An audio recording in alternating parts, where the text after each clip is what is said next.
आप देख रहे हैं न्यूज इंडिया, आपके साथ मैं रचना बंसल। बड़ी खबर आज की जिस पर अब कवरेज हमारी जारी है। उपराष्ट्रपति पद के लिए वोटिंग 10 बजे से शुरू हो गई है, वोटिंग जारी है। उपराष्ट्रपति चुनाव के लिए पीएम मोदी ने सबसे पहले वोट डाला, पीएम मोदी ने सबसे पहले मतदान किया। उसके बाद में एक एक करके बाकी सांसद भी अपने मत का इस्तेमाल कर रहे हैं। लोकसभा, राज्यसभा के सांसद मतदान में हिस्सा ले रहे हैं। लगातार वोट डालने पहुंच रहे हैं सांसद संसद भवन में। शाम 6 बजे तक वोटों की गिनती भी शुरू हो जाएगी। 10 बजे से लेकर 5 बजे तक के बीच में वोट डाले जाएंगे और उसके बाद में शाम 6 बजे से वोटों की गिनती शुरू होनी है और उसके बाद में देर रात तक ये साफ हो जाएगा कि देश में कौन बनने जा रहा है अगला उपराष्ट्रपति। एक तरफ एनडीए की तरफ से सीपी राधाकृष्णन का नाम सामने रखा गया, दूसरी तरफ इंडिया अलायंस की तरफ से बी सुदर्शन रेड्डी चुनावी मैदान में है। हालांकि दोनों की ही तरफ से जीत का दावा किया जा रहा है। दोनों ही साइड से जो सांसद हैं उनके रिएक्शन सामने आ रहे हैं। प्रधानमंत्री नरेंद्र मोदी सबसे पहले अपने मत का इस्तेमाल उन्होंने किया, क्योंकि पंजाब और हिमाचल का आज दौरा भी है। जिस तरीके से लगातार वोट डालने के लिए सांसद पहुंच रहे हैं, शाम 5 बजे तक वोटिंग की प्रक्रिया जारी रहने वाली है।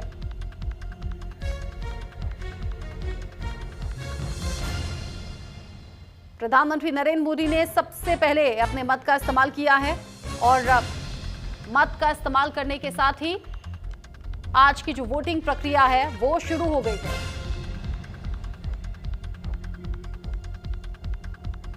आज के उपराष्ट्रपति चुनाव को लेकर लगातार रिएक्शन सामने आ रहे हैं। खुद कैंडिडेट भी अपनी जीत का दावा कर रहे हैं। एक एक करके सभी को सुनिए।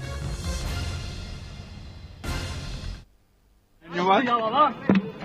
और सभी प्रतिपक्ष के जितने भी नेतागण हैं उन सबको धन्यवाद। सर, कितने आश्वस्त हैं आप जीत को लेकर? पूरा, हम तो इलेक्शन जीतने वाले हैं। एनडीए की विजय निश्चित है। सीपी राधाकृष्णन जी नए उपराष्ट्रपति होंगे।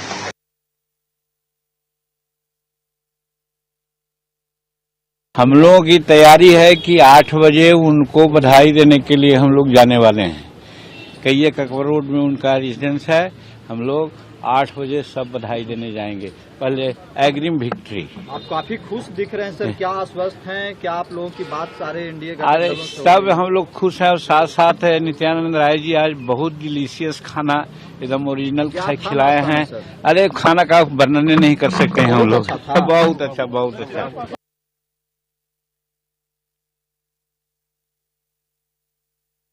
उत्साह से वोट देने जा रहे हैं। प्रामाणिक, निर्णायक, प्रभावी जीत होगी।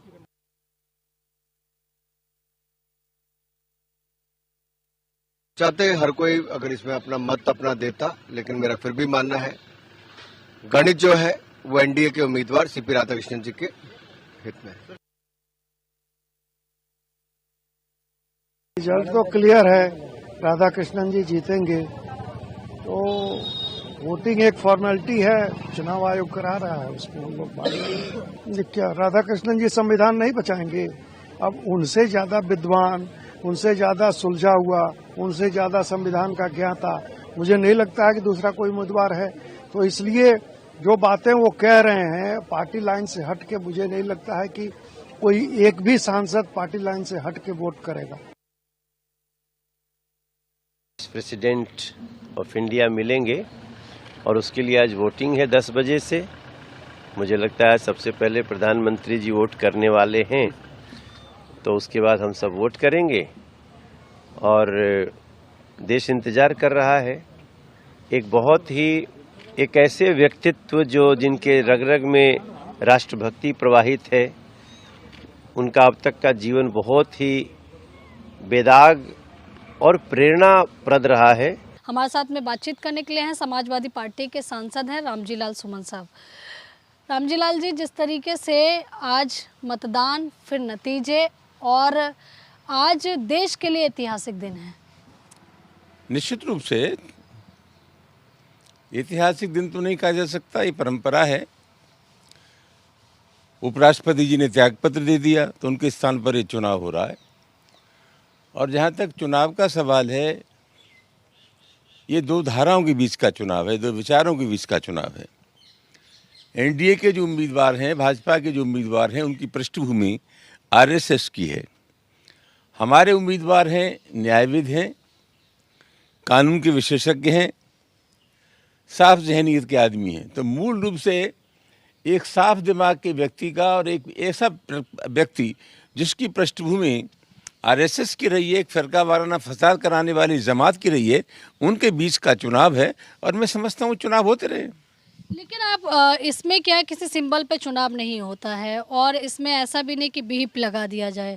इसमें सब लोग वोटिंग करने के लिए स्वतंत्र। तो आपको लग रहा है कि क्रॉस वोटिंग होगी? क्योंकि एनडीए के घटक दल के लोग, सांसद ये कह रहे हैं कि क्रॉस वोटिंग होगी, लेकिन क्रॉस वोटिंग में इंडिया अलायंस के सांसद जो है वो जो उनके उपराष्ट्रपति के उम्मीदवार है सीपी राधाकृष्णन, उनको वोट करेंगे। जहाँ तक भारतीय जनता पार्टी का सवाल है, सरकार का सवाल है, मेरी जानकारी है कि देश के गृह मंत्री जी ने इंडिया गठबंधन के कई सांसदों को फ़ोन किए हैं, प्रयास किया है कि वहाँ कुछ जोड़ तोड़ हो जाए, लेकिन मुझे नहीं लगता कि जोड़ तोड़ होगी। हाँ, इतना ज़रूर है कि अगर कहीं दरार पड़ेगी तो एनडीए के सांसदों के बीच दरार पड़ेगी। इंडिया गठबंधन चट्टान की तरह खड़ा है और मैं निश्चित हूँ कि वहाँ कोई क्रॉस वोट नहीं होगा। तो आपको नहीं लगता कि अगर जोड़ तोड़ करने की कोशिश गृह मंत्री कर रहे हैं, तो ऐसे में गृह मंत्री मान लो जोड़ तोड़ करेंगे तो कुछ तो ला ले देंगे, फिर आपके सांसद ऐसे में क्यों उनकी बात सुन रहे हैं, या जोड़ तोड़ की बात सुन क्यों रहे हैं, ऐसा में क्यों फंस रहे हैं? कोई नहीं सुनना है उनकी बात, उनका प्रयास है। ये कहाँ से हो गया कि वो अपने प्रयास में सफल हो जाए? कड़ी कमजोर है क्या? नहीं, हमारी कोई कड़ी कमजोर नहीं है। इंडिया गठबंधन चट्टान की तरह मजबूती के साथ खड़ा हुआ है। मेहरबानी करके जो समय हमारे सांसदों से संपर्क करने में बर्बाद कर रहे हैं, वो अपने घर को देखे तो ज़्यादा अच्छा है। अच्छा, आपको क्या लग रहा है कि जीत किसकी होगी? क्योंकि नंबर्स का गेम जो है वो पूरा का पूरा एनडीए के साथ है। इस चुनाव में जीत हार का कोई सवाल नहीं है, ये दो धाराओं के, दो विचारों का सवाल है। और मैं समझता हूँ जो हमारी प्रतिबद्धता है विचारों की, कि ये जो आरएसएस की पृष्ठभूमि वाले जो लोग हैं, ये देश को तोड़ने वाले लोग हैं, फिरका वाराना फसाद कराने वाले लोग हैं, ये अमन के विरोधी लोग हैं। तो साफ दिमाग के लोग और सांप्रदायिक लोगों के बीच में चुनाव हो रहा है। हार जीत का इसमें कोई मतलब नहीं है। उनका कहना है कि जब हमने अपने कैंडिडेट को दे दिया, एनडीए ने अपना कैंडिडेट दे दिया साउथ का, उसके बाद आप लोगों ने भी साउथ का दिया। देख, साउथ और नॉर्थ का सवाल नहीं है, सवाल ये विचारों का है। हिंदुस्तान बहुत बड़ा देश है। इस देश का जो कोई व्यक्ति रहने वाला वो उपराष्ट्रपति पद का उम्मीदवार हो सकता है। तो सवाल कौन कहाँ रहता है ये महत्वपूर्ण नहीं है। टीआरएस और बीजेडी इससे बिल्कुल अलग थलग कर लिया अपने आप को। उनका अपना पार्टी का खुद का फैसला है, दोनों पार्टी अलग अलग हैं। कोई समाजवादी पार्टी के तो लोग हैं नहीं, तो हर पार्टी अपने आप में आज़ाद है निर्णय लेने के लिए, और उन्होंने अपने आप को अलग कर लिया है। आपको लग रहा है कि क्रॉस वोटिंग में कोई इंडिया अलायंस को वोट करेगा एनडीए का? जो सरकारी लोग, प्रधानमंत्री और गृह मंत्री प्रयास कर रहे हैं इंडिया गठबंधन को तोड़ने का, उसमें दरार पैदा करने का, मेरा उनसे विनम्र आग्रह है कि वो अपने घर को संभालें, हमारे घर में अनावश्यक रूप से दखलंदाजी न दें। का दोनों कैंडिडेट जो हैं वो अभी चुनावी मैदान में है, वोटिंग की प्रक्रिया चल रही है। मेरे साथ में न्यूज इंडिया संवाददाता आंचल यादव ज्यादा अपडेट के साथ जुड़ गई हैं। हालांकि आंचल, दोनों ही पक्षों के नेताओं सांसदों से बात कर रही हैं। आंचल, जिस तरीके के अभी के दावे हैं और जो नंबर गेम कह रहा है, जादुई आंकड़ा एनडीए के पक्ष में नजर आ रहा है, लेकिन इंडिया अलायंस फिर भी बहुत कॉन्फिडेंट है। ये क्रॉस वोटिंग का खेल होने वाला है या वोट अमान्य होने का खेल होने वाला है?